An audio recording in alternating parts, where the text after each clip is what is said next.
Hello mga kabibig! Welcome back sa ating bagong YouTube channel. Ito ang pinakamaingay ng YouTuber sa balat ng YouTube. Ako si Kabibig, maglabak-labak na dyan with evidence. Kumusta mga kalebak-labak at sana nasa mabuti kayong kalagayan ngayon. Lalo na ang ating mga OFW all over the world. ay eto na. Nako, maniniwala ba kayo sa bagong survey result? Nako po mga kabibig, nabasura, sinupalpal, natapon ang mga pro-Duterte. Mas tumataas daw ang pro-Marcos supporters. Pro-Marcos support rises. Pro-Duterte falls in quarter 2 of 2024. Tapos, 31% of Filipino identify as independents from Okta. So, i-share ko sa inyo ha. Baka magalit kayo sa akin. Gusto ko lang ibalita. Totoo kaya ang Okta research na ito? Survey. Ito mga kabibig, nakita nyo naman, di ba? Malaki yan, makita nyo naman, di ba? Yan ang aking nabasa. At na-shock ako kasi totoo nga ba ito? Ito ha, from Okta. Based on a survey result released on Tuesday, August 6, 36% of adult Filipinos identified as pro-Marcos. 36% daw ang mga pro-Marcos sa mga adult. 16% are pro-Duterte and 31% as independent. So yung mga independent, wala silang pakialam kung pro-Duterte sila or pro-Marcos. So medyo mas madami ang mga independent ngayon. Nako, the Okta Research Survey for the second quarter of 2024 showed increased support for President Marcos Jr. and declining back for Vice President Sara Duterte. So, bumaba o parang nag-decline ang mga supporters ni VP Sara Duterte. Mas madami daw supporters si Pangulong Bongbong Marcos. Hala ka? Sabi ng Okta, Okta survey, na mas madami ang supporters ni Bongbong Marcos. Dumami ang supporters ni Bongbong Marcos. Tapos kay VP Sara, bumaba ng bumaba. Based on the survey result released on August 6, 36% of the adult Filipinos identified as pro-Marcos. 16% na lang yung pro-Duterte. So, 36% ang kay BBM, tapos kay Sara, 16% na lang.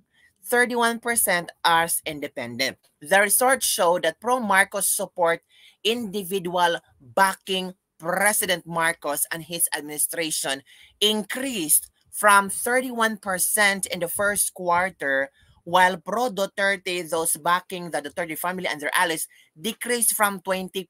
So mas tumaas daw ang mga nagsusuporta kay Marcos. Tapos kay Sara, bumaba ng 20%. Nako.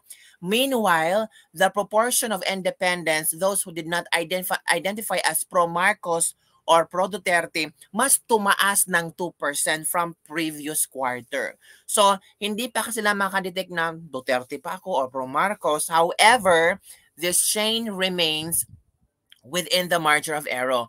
Okta also found that 5% of adult Filipinos support the opposition. So, Risa, 5% sumusuporta kina Risa Hontiveros. So, ito ha, 36% kay Bongbong Marcos, 16% kay Sara Duterte, 31% yung mga independent, tapos 5% kina Risa Hontiveros, with a slight 1% increase daw compare sa survey last quarter. The remaining 11% were ambivalent or unsure about their political preferences. Yun mga kabibig ha. Yung ating latest ha. Across major areas, Okta said around 4 out of 10 Filipinos in NCR and Balance Luzon are pro-Marcos.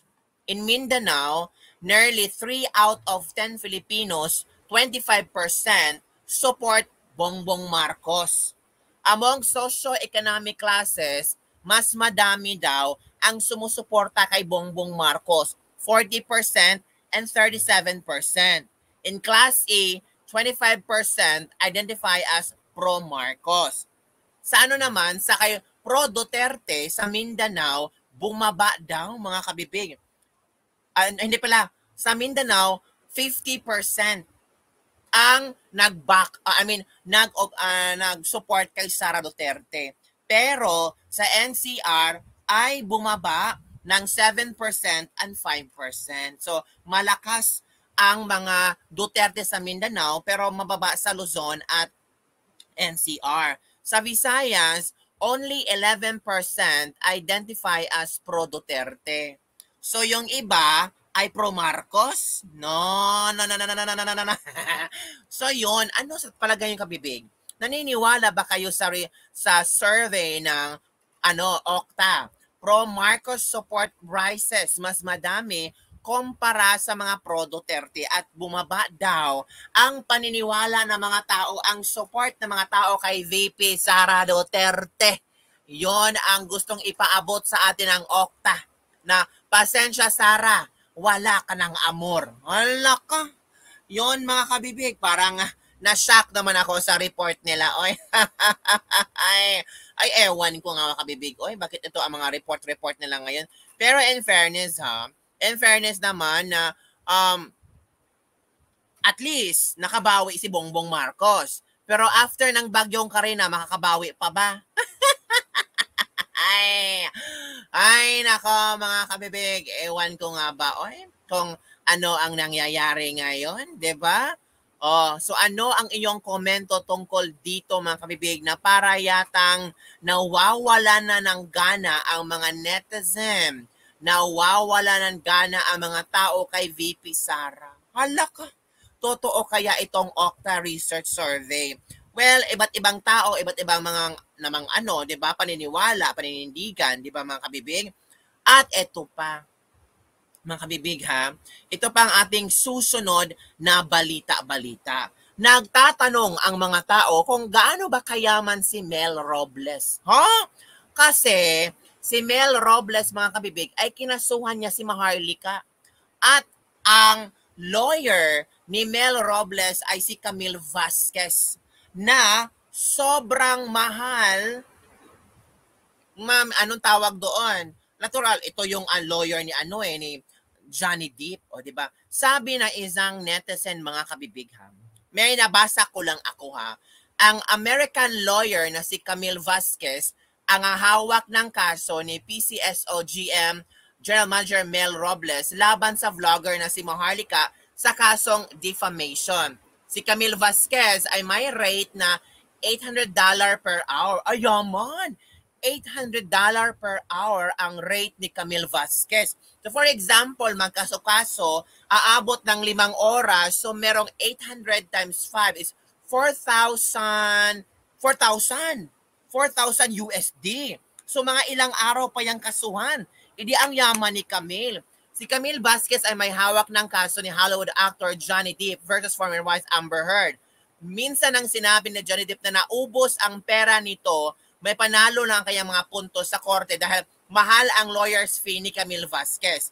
Magkano ba ang sweldo ng isang GOCC GM na kagaya ni Mel Robles?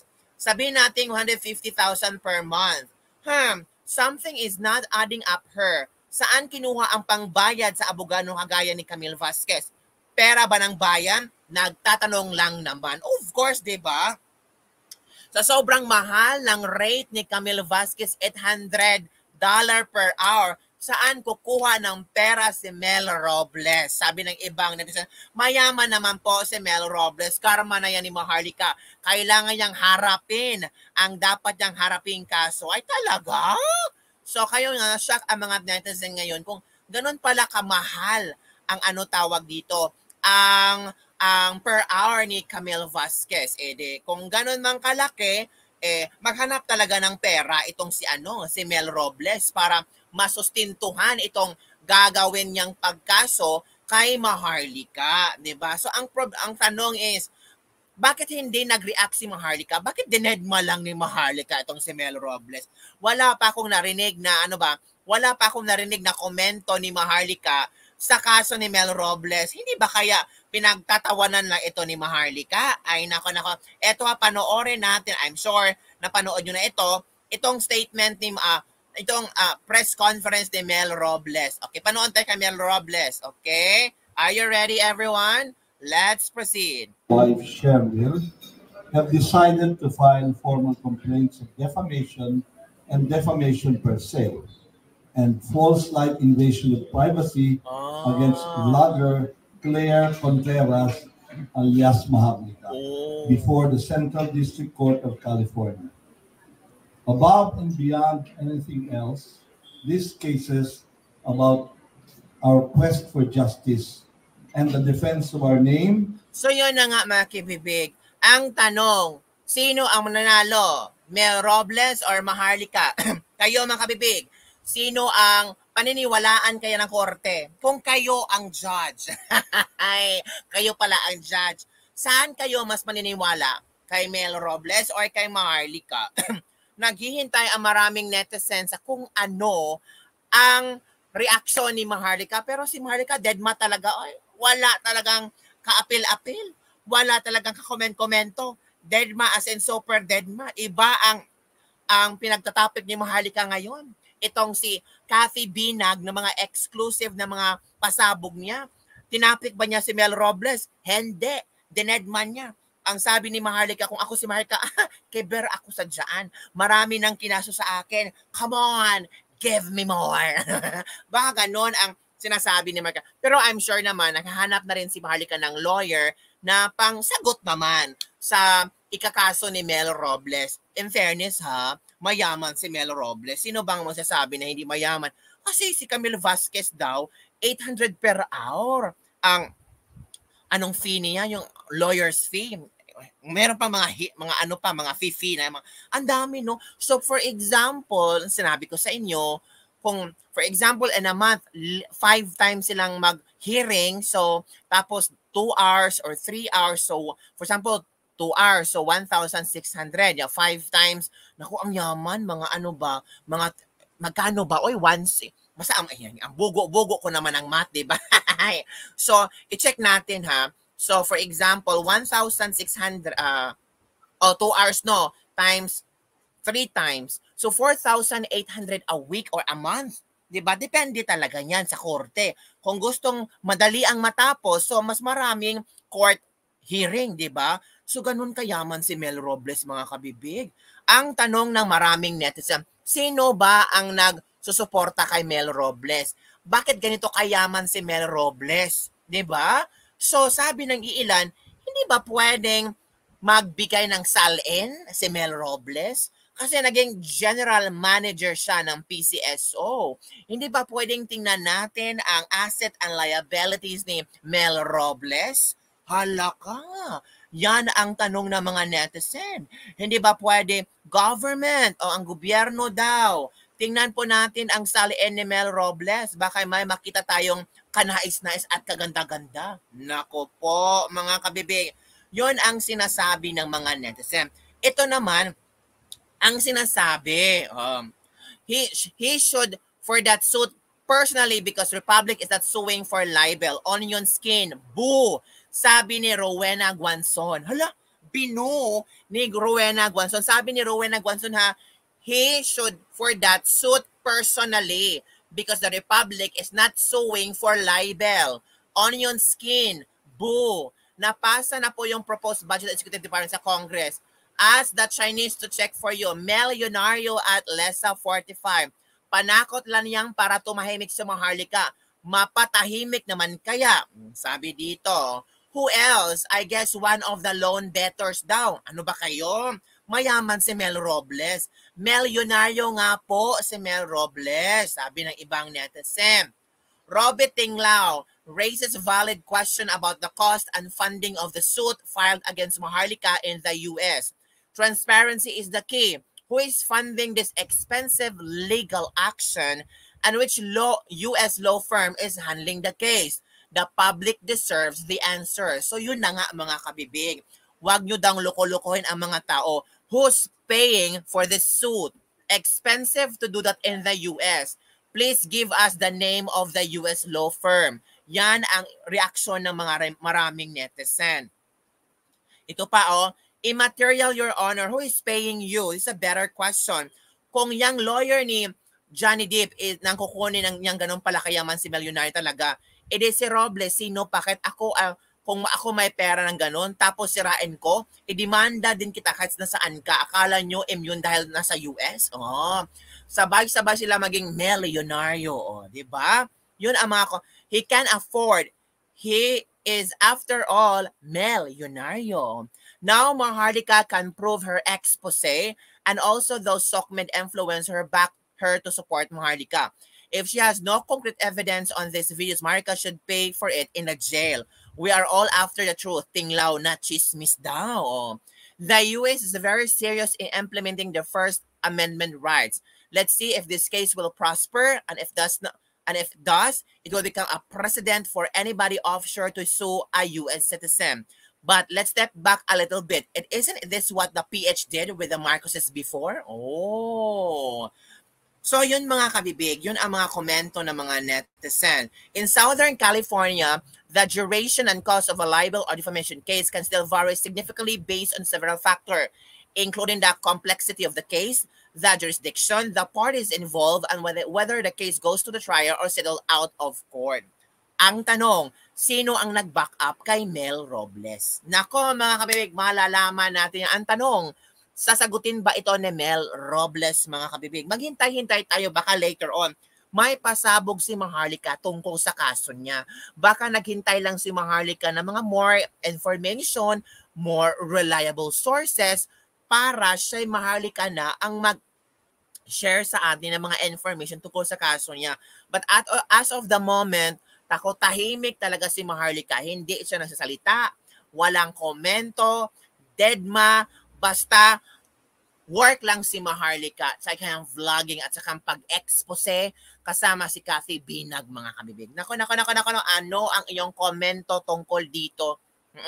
Ganon na ba kayaman si Mel Robles na kakasuhan niya si Maharlika sa US? Sabi ng iba, dapat kasuhan na yan si Maharlika. Tanggalan ng American citizenship para pauwiin sa Pilipinas at dito kakasuhan. Hala ka, mga kabibig. Ano ang iyong komento dyan? Kung makakauwi si Maharlika dito, so posibleng madaming kaso ang ikakaso kay Maharlika, di ba? Pero kung sa Amerika naman, magastos. Only those mayaman people can sue Maharlika. Only those mayaman people that has a lot of billions on their pockets. Baka bilyonaryo talaga itong si Mel Robles. Baka maraming savings si Mel Robles. Baka maraming businesses si Mel Robles. Kaya nga sabi ng mga tao, ipakita sana or sana hinga ng salin si Mel Robles para alam din ng mga Pilipino na kayang-kaya ni Mel Robles kasuhan si Maharlika. Ang tanong, ibibigay ba? Magbibigay ba? Or meron bang magtatanong? Or merong bang mangahas na politiko na lalaban kay Maharlika at i-call the attention itong si Mel Robles for the salin? Ayawan ikaw mga kabibig. Basta yun na ang ating latest lebak-lebak for today. Don't forget to like, subscribe, and share this video, ha? Bye everyone and see you later, ha, sa ating mga lebak-lebak. Shoutout sa ating mga OFW. Kumusta? Pasensya na medyo maingay ang aking paligid kasi umuulan dito sa Indonesia. Bye everyone. See you next time. Hey, kokak.